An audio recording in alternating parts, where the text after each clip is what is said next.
Antonio de la Cruz es senior en el Centro de Pensamiento en Washington, CSIS, son las siglas. Fue gerente de planificación Occidente de PDVSA, es analista y es invitado prácticamente permanente en el más importante programa de análisis que tiene NTN 24, que es en español la cadena o el canal de televisión de noticias más importante junto con CNN en español. A mí me gusta más NTN 24. Me parece que en este momento hay una gran crisis lamentablemente en CNN en español.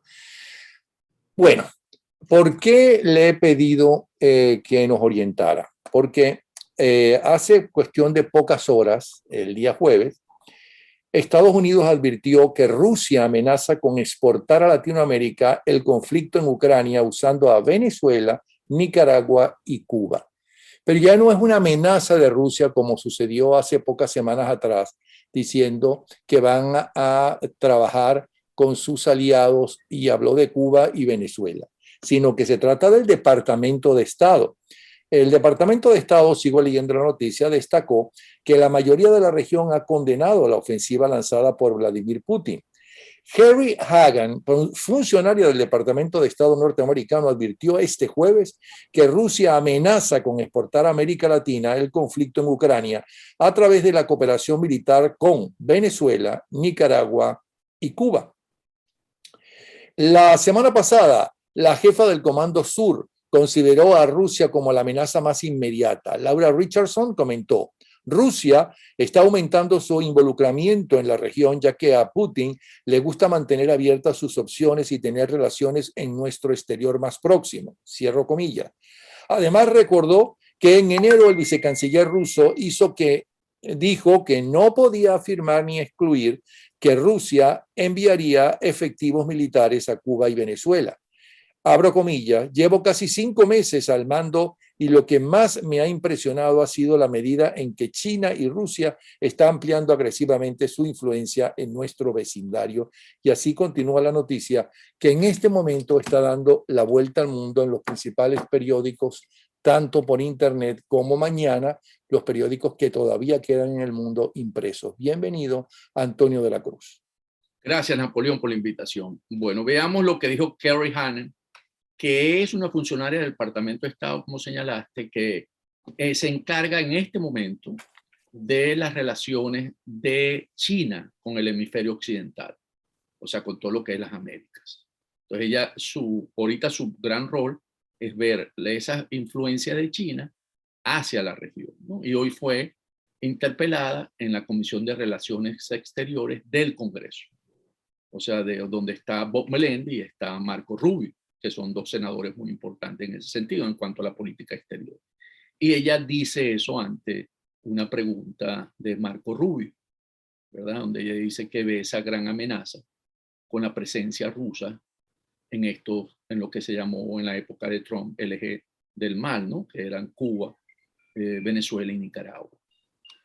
Y Marco Rubio, en su respuesta, él dice que la amenaza rusa él la ve más en un muy corto plazo, 2, 3 años, 4 años, mientras que la China la ve en 100 años. Entonces evaluemos este contexto. ¿Qué pasa? Por cierto, perdona que te interrumpa, este jueves está justamente en Orlando, invitó a varios venezolanos, entre ellos el presidente del Tribunal Supremo de Justicia en el exilio, aquí a la ciudad de Orlando.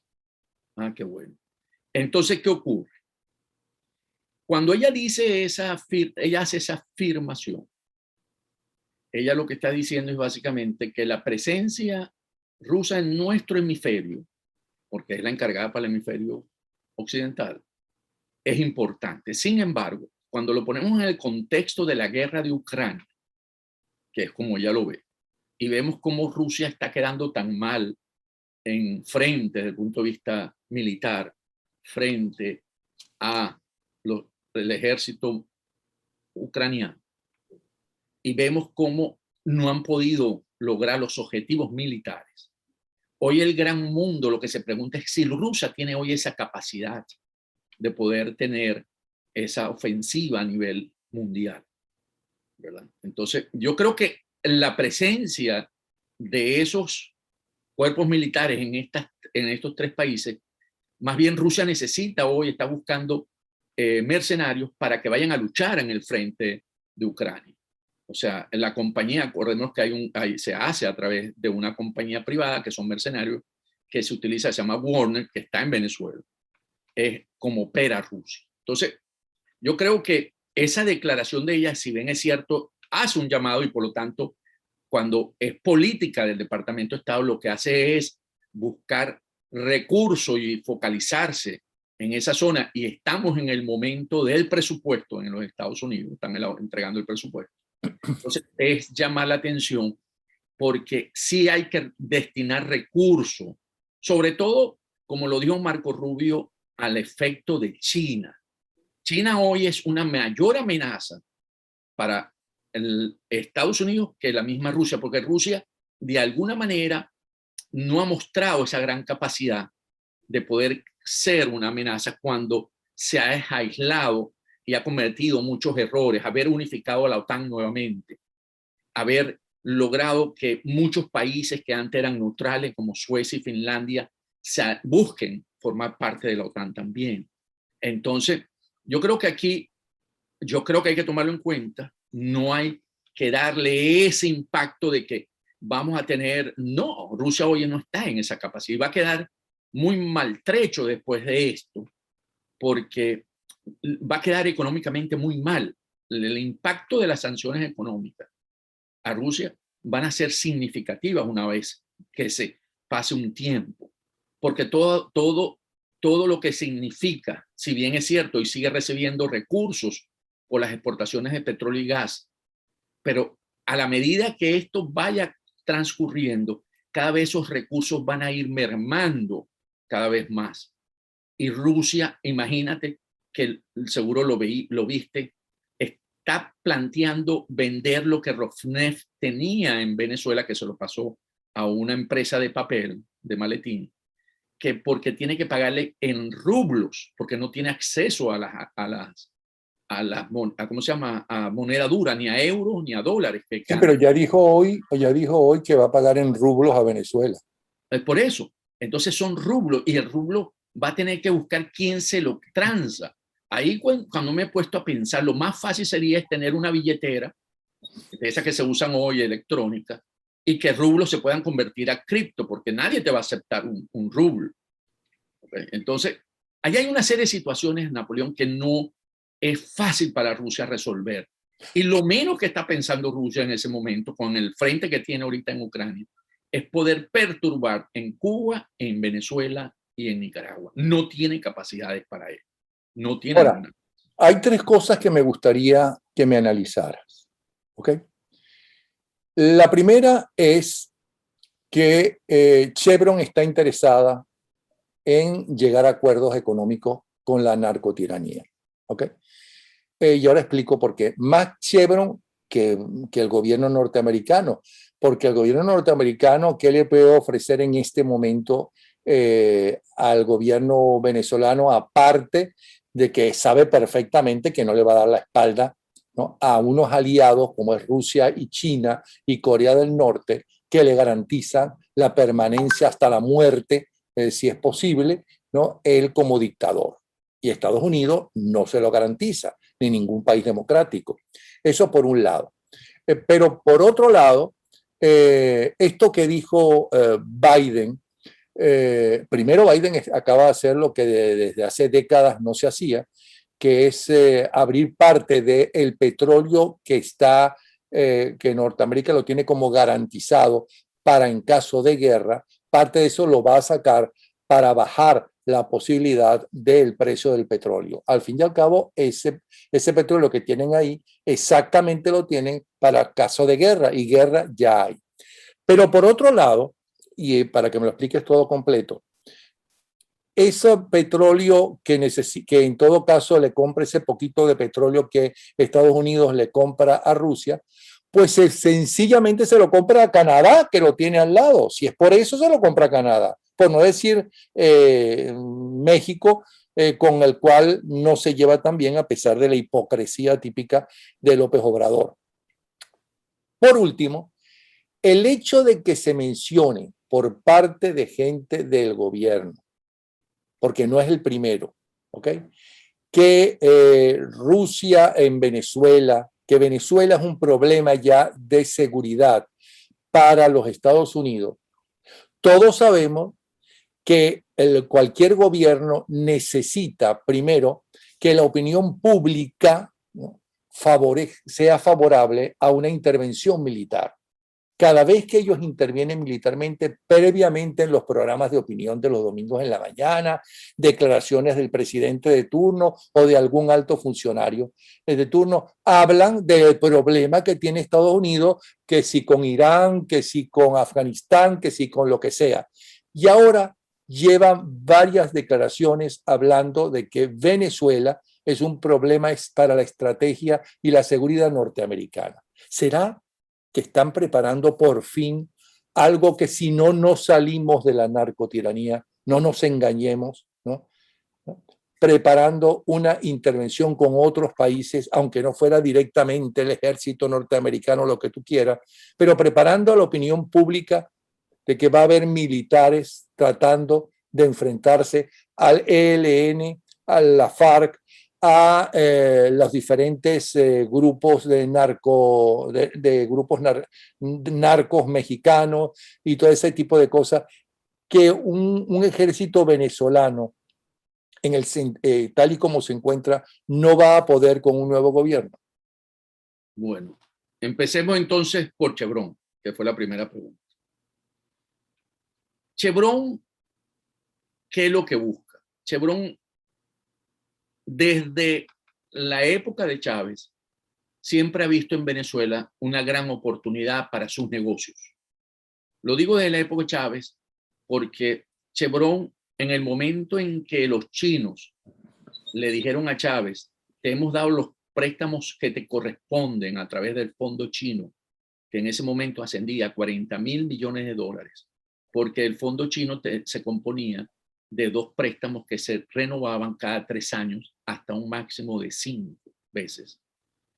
Y estaban, ya no habían pasado y estaban en un limbo porque ya no cumplían los 3 años. Estaban cada uno en 1 y el otro estaba en 2 y por lo tanto no le correspondía renovar.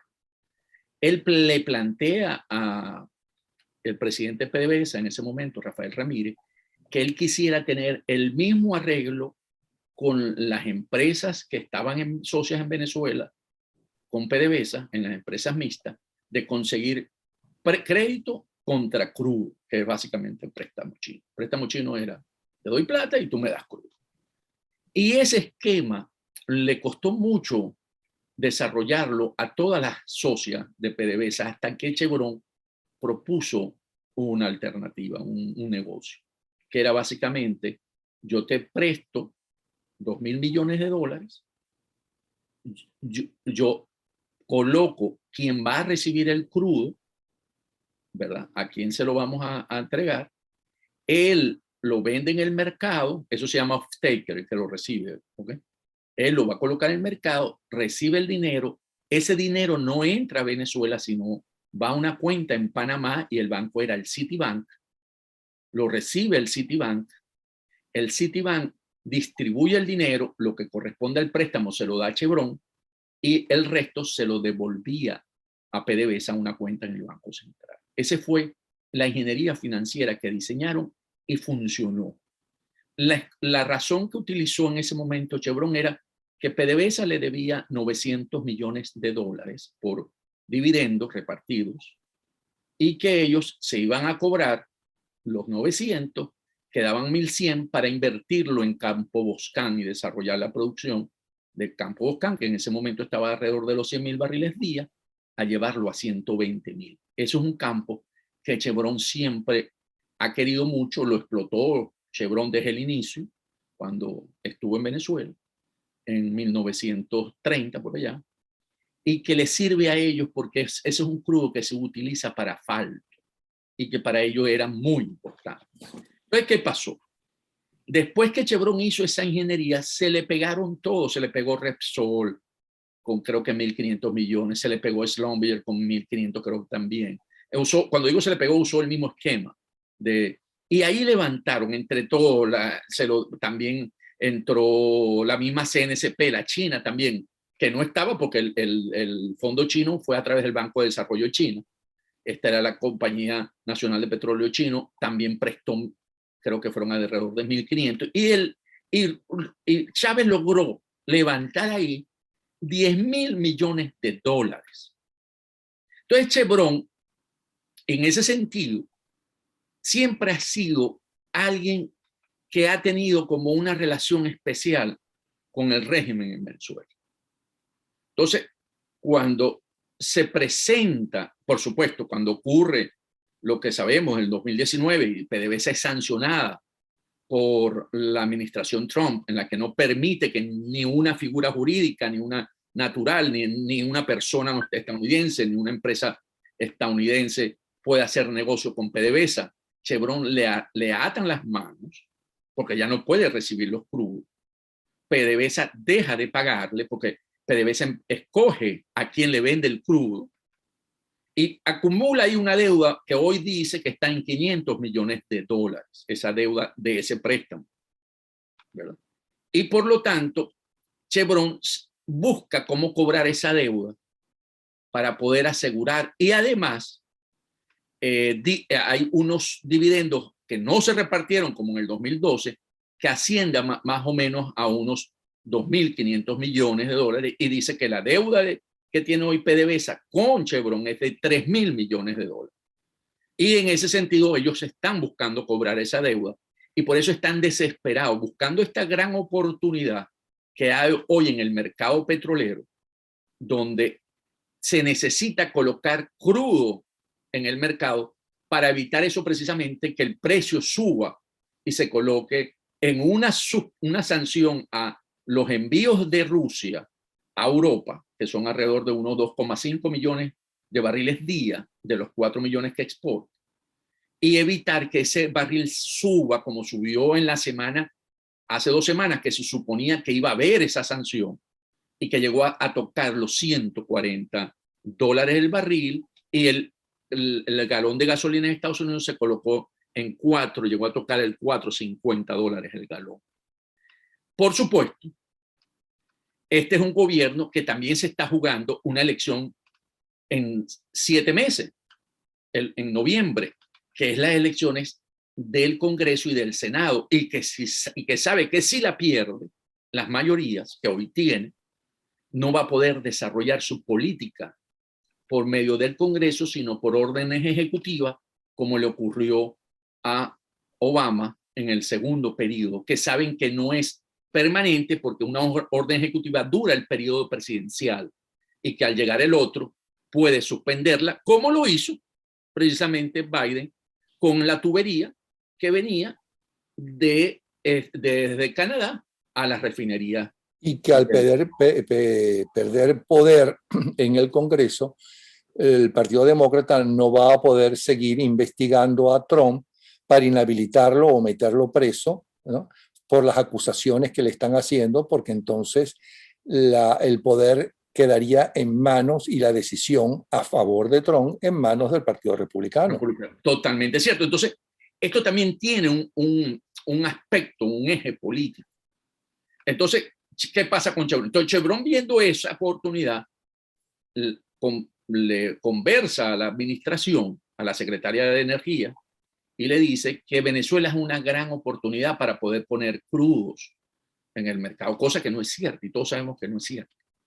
Porque, Napoleón, para poder hacer eso, hay muchas cosas. Primero, tiene que tener la licencia del departamento de la FARC, de la Oficina de Controles de Activos Externos, que es del Tesoro, que es la que autoriza para hacer que pueda ir Chevron allá y poder aumentar la producción, porque hoy Chevron tiene una licencia. Chevron está en Venezuela, pero tiene una licencia que se la dio Trump, que es para hacer el mantenimiento de las instalaciones para asegurar la seguridad, valga la redundancia. O sea, ellos pueden estar allá, pero no pueden hacer más nada, no pueden aumentar un barril de petróleo. Entonces ellos necesitan una licencia para ello.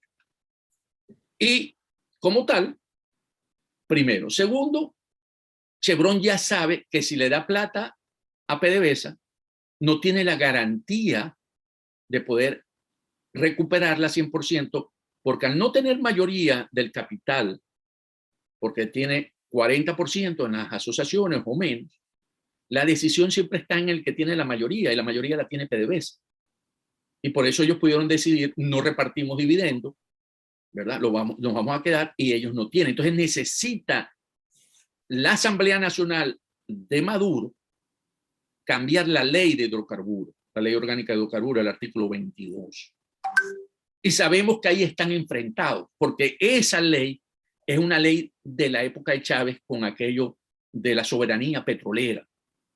Y ahí tiene un costo político para Maduro, que sí está dispuesto con los Rodríguez a cambiar la ley, pero Diosdado Cabello y todo el resto, incluyendo hasta Rafael Ramírez, no están de acuerdo con modificar esa ley. Entonces, para Chevron es muy difícil entrar en Venezuela sin el cambio, porque no lo van a hacer bajo la ley de antibloqueo, porque eso no se lo permite aquí en Estados Unidos, donde todas las operaciones son turbias. No son, porque eso fue lo que es la ley antibloqueo. Entonces, ¿qué pasa? ¿Cómo se baraja eso para que Chevron pueda ir a Venezuela a aumentar la producción? Además, si va a Venezuela, ¿por qué necesita eso? Necesita invertir el Chevron un capital en los próximos 18 meses para aumentar unos 200,000 barriles, que es lo que puede aumentar, más o menos de 2.500 a 3.000 millones de dólares. Entonces, ¿cómo Chevron pone 2.000 millones adicionales o 2.500 donde no tiene la seguridad del retorno? Además, cuando haga la consulta al departamento legal, la Asamblea de Maduro no es reconocida. Entonces, en cualquier movimiento, cualquier cambio de situación en Venezuela, ese contrato queda sin legitimidad. Entonces, tiene muchos variables riesgosas que no es fácil. Entonces, ese sueño de opio del régimen de Maduro, que lo desea, porque Maduro necesita obtener divisas, porque resulta que su gran pana Putin le congeló los fondos que tenían allá, porque al congelarle las reservas que tenía Putin en los bancos europeos, Putin dijo, los fondos que hay aquí en divisas, euros o dólares, tampoco lo podemos entregar porque él se debilitaría mucho más. Y le dijo a su gran pana, no te puedo dar los dólares, por eso yo te puedo dar rublos ahora. Y les mandó allá a los que están operando. Pero Putin, esos dólares no van a salir de allá. Entonces, Maduro, que tiene dólares ahí y tiene grandes volúmenes, porque todos se fueron, todos sus amigos, y todos se fueron a Rusia porque les daba garantía, seguridad. Y debemos recordar que la sede de PDVSA en Portugal la movieron precisamente a Moscú, la movió Delcy Rodríguez para esa seguridad. Entonces, no es fácil. Para Maduro es excelente que Chevron le sirva de que compre petróleo porque entrarían dólares a la nación. Entonces, eso está muy difícil, sumamente no es fácil de que ocurra. A menos que el gobierno que preside Biden le dé la autorización. ¿Hasta qué punto, desde el punto de vista, y esto sería una cosa política, le interesa políticamente al gobierno norteamericano darle a Chevron esa autorización? Miremos el precio del petróleo. Si el petróleo se monta en 160, 180, casi seguro que Chevron pueda tener la licencia. Porque ellos van a querer bajar ese precio como lo están haciendo, que vamos a la segunda parte de tu pregunta, el 1.000.000 de barriles día que están metiendo al mercado. Más la posibilidad de comprar lo que necesitan también a Canadá. Pero vayamos primero con la primera, esa es la primera. Ellos dicen, ok, ¿qué pasó? Ellos han intentado de aumentar la oferta en el mercado. Pidieron hablar con los sauditas, pidieron hablar con los Emiratos Árabes, y ellos están renuentes. Ellos dicen, nosotros no vamos a aumentar la producción.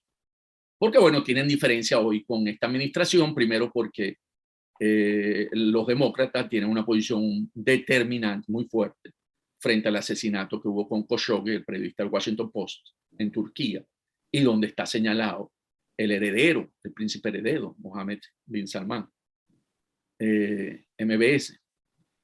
Y eso el príncipe no lo pasa. El príncipe dice, ok, si yo estoy juzgado por esa administración por violador de derechos humanos, Entonces, ¿por qué yo voy a prestar mi capacidad de petróleo a esa administración que hoy está necesitada de mí? Y pero no es a esa administración, es especialmente a Europa. Está bien, pero quien nos está pidiendo es esta administración. O Pues sea, que se lo pida para los países europeos. Recuérdate que mandaron fue hasta allá, pues no voy a poner que lo mandaron, porque él tiene personalidad, a Boris Johnson, al primer ministro británico. Y tampoco la información que manejo es que se burlaron de él. Los sauditas en este momento no están en ese mood, en esa posición. Y los Emiratos, que podrían estar, dijeron, nosotros jugamos, bailamos pegados aquí con los sauditas. Si convencen a los sauditas, nosotros tenemos, y ahí hay más o menos entre ellos dos, 1.000.000 también, 1.500.000, 1.600.000 barriles que podían colocar rápido en el mercado. Entonces, eso no pasó. ¿Y por qué también? Porque los sauditas no están de acuerdo con el acuerdo nuclear entre Estados Unidos e Irán. Porque la otra solución que se le ocurrió a esta administración, a la de Biden, es decir, bueno, lleguemos a un acuerdo rápido para que los iraníes, que tienen una capacidad de meter en el mercado de la producción de ellos, está en 1.700.000 más o menos en este momento, ellos rápidamente pueden llegar a casi, tenían antes 3 millones, que sería 1.300.000, pero pongamos que no recuperen tan rápido, pero podían meter unos 600.000 barriles día adicionales. Y eso también ayuda. Por eso que te debe hacer ahora coincidir el 1.300.000 que tienen los árabes por allá y el 1.000.000 de barriles día que está sacando Biden de la reserva, porque él tiene que bajarle presión al mercado. ¿Ok? Él dice, ok, no lo logré porque ya pasó, esto tienen ya 2 semanas, yo le voy a meter de las reservas estratégicas que tiene de 600 millones de barriles, le voy a sacar un 30%, porque lo que ofrecieron fueron 6 meses, a 1.000.000, a 30, son 180, ¿verdad? Entonces, bueno, vamos a retirar 100. Y eso sí mantiene el mercado un poco más tranquilo y le quita presión a Europa en términos de sancionar el crudo de Putin. ¿Y Canadá? Ok. ¿Qué es la que ellos están diciendo? Ellos no siguen hablando con Canadá, cosa que me parece un error porque ese tubo debería terminarse, lo que le falta es poco, ¿verdad? El pipeline, ¿verdad? El Keystone. Y llegar hasta el Golfo. Sino que ellos están diciendo, mis compañías petroleras me están diciendo que pueden recuperar su producción del 1.000.000 de barriles, 800.000 barriles, en 6 meses podemos tener. Entonces ellos lo que están haciendo, que ese tiempo que toma llegar hasta ese volumen, ponerlo ahorita para que el mercado lo vea y no seguir teniéndole presión al precio del petróleo, porque ahí lo que están buscando es que el precio en la bomba, en la estación de servicio, no baje de ese 4.30 promedio nacional y se vuelva a colocar en los 3.90, 3.80 para ver si esos $108 el barril que está ahorita en el mercado, el WTI, pueda bajar otra vez a unos 90, 95, porque ahí tenemos que ver el lado político nuevamente, porque el petróleo te induce, no es el causante, pero te induce a una inflación. Y ellos en esta elección de noviembre. Y la falta de petróleo muy alto al desabastecimiento que ya se sufre inclusive en todo Estados Unidos. Y entonces no solamente en Europa. Entonces eso tiene un impacto en el voto en noviembre. Entonces ellos tienen que recoger, porque si bien es cierto, tenemos una inflación natural por la inyección de dinero, por la estrategia que utilizamos para combatir la pandemia del COVID-19, le metimos un 40% más de la masa monetaria que había, y eso por supuesto genera inflación, porque hay más dólares en el mercado de lo que había anteriormente. Entonces, ellos lo que están buscando es cómo contener esto. Pero sin embargo, recordemos que Ucrania también tiene un impacto en otros commodities, que son en otras materias primas, el trigo, el cereal, ¿verdad? Los fertilizantes, que a la final va a tener un impacto en el mercado internacional. O sea, entonces, pero bueno, el petróleo es el más visible.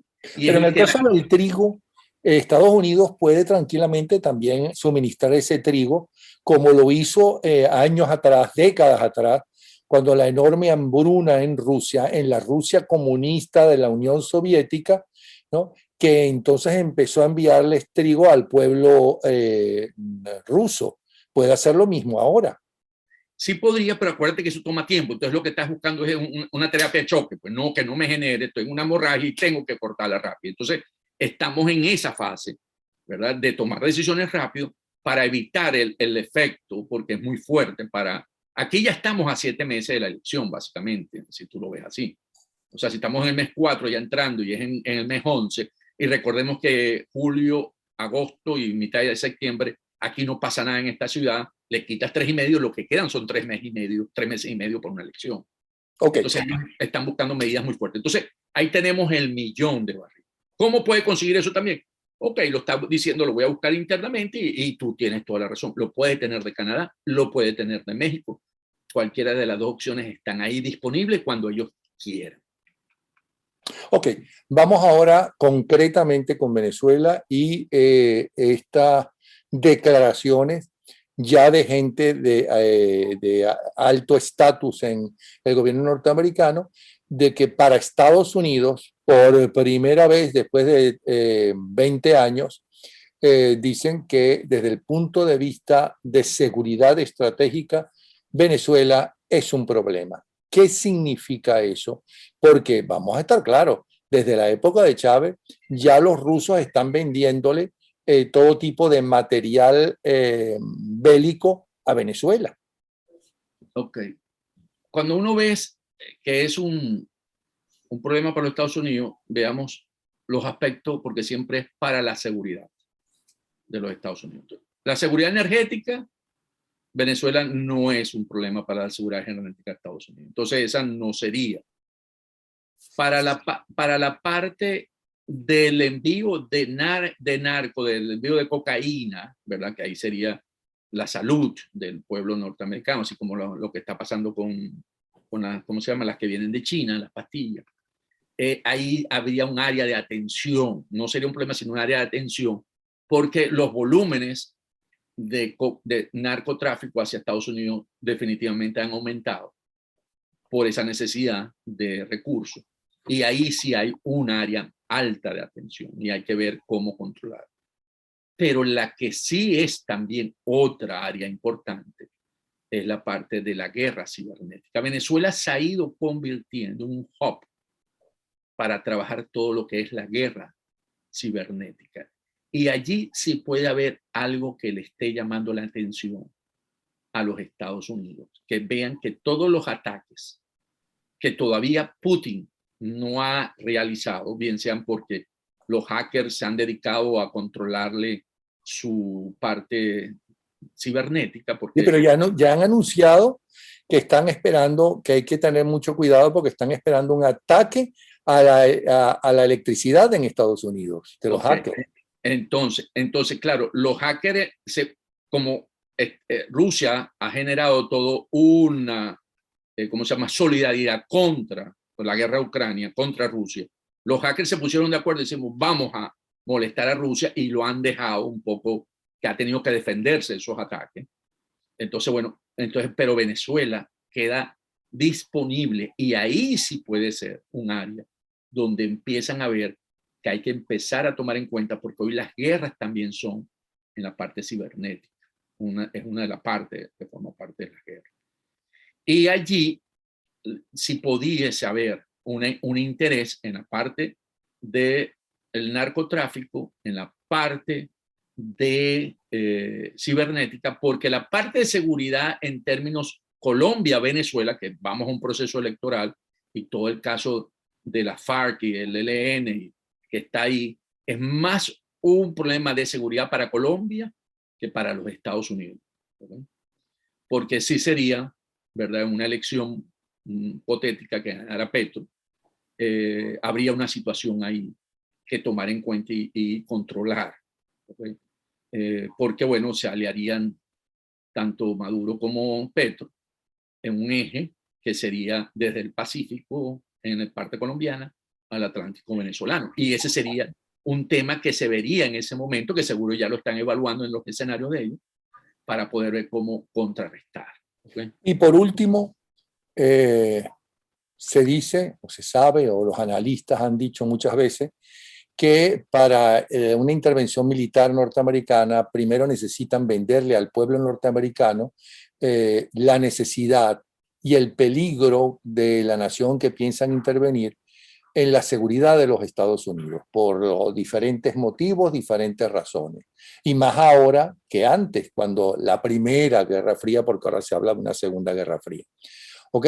Entonces, eso por un lado. El hecho de que ahora, cada vez más en los programas de la mañana de opinión, pero concretamente en el Congreso de los Estados Unidos y fuera del Congreso, en declaraciones de altos personeros del gobierno norteamericano, estén diciendo que Venezuela es un peligro para la seguridad de los Estados Unidos.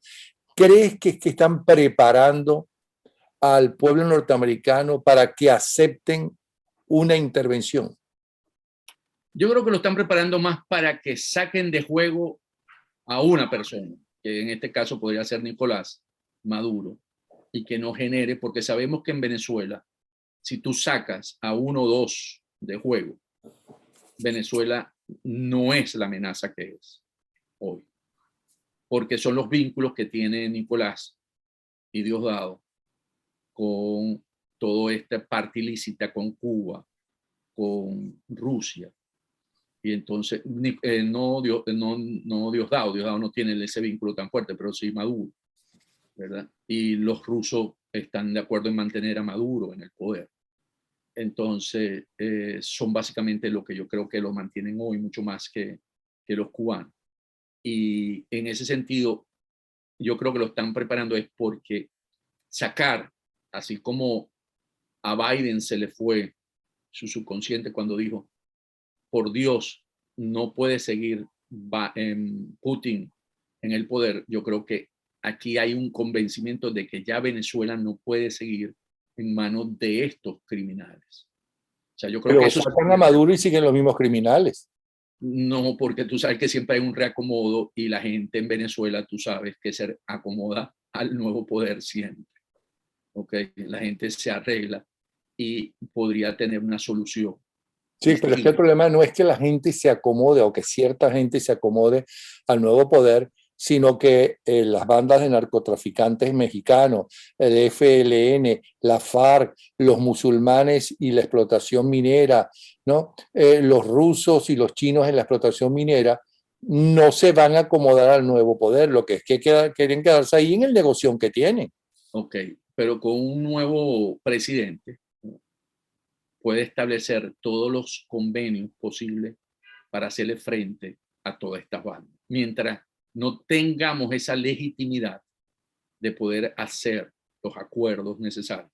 Pero no estás, perdona que te interrumpa, no estás pensando como político de que se pueden llegar a acuerdos con una banda que no es de políticos, sino de delincuentes. Es decir, ¿a qué acuerdo puede llegar con los narcos mexicanos, con el negocio del narcotráfico, con la FARC, con el ELN? ¿Cuál es el acuerdo? No, yo lo que creo que hay una salida de estas personas. Se puede inducir en Venezuela, pienso yo como Estados Unidos, un proceso de elecciones, ¿verdad? Porque al no tener las cabezas, vamos a un proceso electoral. En ese proceso electoral gana el que tenga que ganar. Y ese tiene la legitimidad para poder establecer las relaciones con el poder externo, con Estados Unidos. Ya va. Y ese poder electoral, la decisión, ¿la podría aceptar Diosdado Cabello, los hermanos Rodríguez, ¿no? Los que realmente están buscados no solamente por la justicia norteamericana, que le tienen preso a su cabeza, sino que van a estar siendo enjuiciados por la Corte Penal Internacional? Pero esos son los que te digo que podrían ser extraídos o eliminados. Yo creo que lo que están convenciendo aquí, que tú dices, es que hay que sacar de juego algunas figuras de Venezuela. No solamente a Maduro, entonces. No, tú tienes que entrar y hacer una extracciones, ¿verdad? O sea, yo creo que lo que se está, si eso que tú dices, que no estoy especulando, es que lo que ellos, porque aquí siempre, eso sí te lo puedo decir cuando he estado en algunas conversaciones, Aquí no se está planteando una invasión a Venezuela. Eso está descartado. Ni ahora ni antes, por cierto, porque mucha gente se juraba que Trump ya había llegado a un acuerdo, que todo Trump lo pensó, lo que pasa es que Trump estaba preparando una invasión. No, Trump lo pensó, lo que pasa es que Trump no es el que ejecuta, el Pentágono nunca ha estado de acuerdo, nunca, el que no ha estado de acuerdo es el Pentágono. Entonces, pero sí creo que ante estas amenazas, ¿verdad? Y la influencia rusa en la región, yo creo que ellos sí deben estar evaluando cómo eliminar ciertos de estos señores que tú has nombrado, o extraerlos porque tienen precio aquí, lo que tú quieras, que lo pueden hacer, porque han demostrado que tienen las capacidades, desde eliminarlo como hasta extraerlos. ¿Okay? Con casos en el Medio Oriente, ¿no? El general iraní, por ejemplo, como Trump tomó la decisión de sacarlo del juego y lo sacó, y no hubo mucho daño colateral. Y cuando han querido extraen a la gente. Yo creo que puede estar en esa línea de pensamiento, porque eso sí te daría en Venezuela una posibilidad de llegar a una solución electoral, que es lo que siempre han dicho aquí en Estados Unidos. Con lo cual, previamente, posiblemente, tienen que convencer no solamente al pueblo norteamericano, sino a sus aliados y a la mayoría en las Naciones Unidas y en la OEA, de que es absolutamente necesario salir de ellos a como de lugar. Es correcto, es correcto. Y por eso yo creo que sí hay una labor de concientización hacia ellos. Entonces, ¿tú tienes ahora más esperanza que ayer? Siempre la he tenido. Yo creo que esto vamos a llegar, nos ha costado mucho, hemos cometido muchos errores por la parte nuestra y hay que reconocer. Cuando vemos todavía, sobre todo la experiencia de Ucrania, ¿verdad? Hemos cometido errores. El no haber tenido un gabinete, por ejemplo, fue un error. Porque los gabinetes te permiten hacer eso que hace hoy Zelensky, que claro, él es natural, fue elegido naturalmente, tiene las disposiciones, pero tú necesitas los interlocutores correspondientes desde el sector militar hasta el sector, que sea el último, que sea asuntos públicos, si lo quieres poner. Nosotros hemos cometido errores en ese sentido. Y bueno, y esos errores se han pagado. Bueno, claro, porque posiblemente el gobierno interino pensaba igual que el gobierno de Trump. Es decir, ok, no el gobierno de Trump, por decir un presidente en ese momento, o el de Barack Obama, que pensaban que era mucho más fácil salir de esta banda de de tiranos que lo que realmente es muchísimo más difícil. Totalmente. Es mucho más difícil salir de una banda de delincuentes, criminal, y además que tienen mucho dinero, pero que las estrategias deben ser de acuerdo a eso precisamente, ¿no? Haberlo irlo llevando y haber hecho los movimientos que se necesitan, ¿verdad? Por ejemplo, sin querer emularlo, pero la estrategia comunicacional de Zelensky ha sido muy buena cuando se dirige a los parlamentos y habla con los parlamentos para crear conciencia de la importancia que le den el armamento que requiere para enfrentar, y como él presenta el caso y dice, no, este es el inicio, ustedes están defendiendo, si no dan el armamento, es que no vaya a sus países. O sea, hay un manejo de la narrativa por parte de Zelensky que nos está dejando muchas enseñanzas. Bueno, pues muchísimas gracias, de verdad, Antonio de la Cruz. Como le decía al principio, ¿quién mejor que él para hablarnos claramente de lo que está sucediendo? Y él dice tener esperanza, no está jugando con nosotros, ni está buscando un puesto político en Venezuela, no está buscando su voto, sino sencillamente si no tuviera esperanza lo diría, mira, yo no creo, como analista. Te lo diría, no, con toda seguridad. Pero bueno, de verdad que muchísimas gracias nuevamente, Antonio. Ya saben, ahí tienen ustedes cómo comunicarse con él. Además, lo pueden ver, vuelvo a repetir, en NTN 24, casi fijo en las mañanas, y leer sus twitters y sus artículos, perdón. Columnas. Sí, sí. Sus columnas, pues. Gracias, entonces, chévere. Un placer, saludos. Nos vemos. Chao, chao.